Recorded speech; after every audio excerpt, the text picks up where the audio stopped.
Hi, welcome to MobiWork. In this video, we'll show you how to create a Mailchimp account. To get started, go to the Mailchimp website and click on the Start Free Trial button.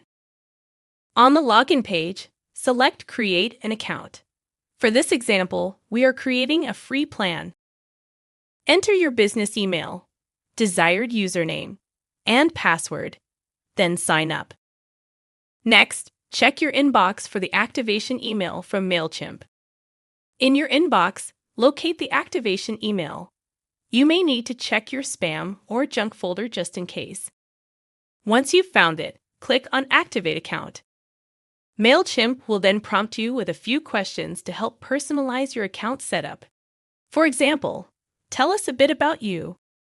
What is your business address? How do you sell to your customers?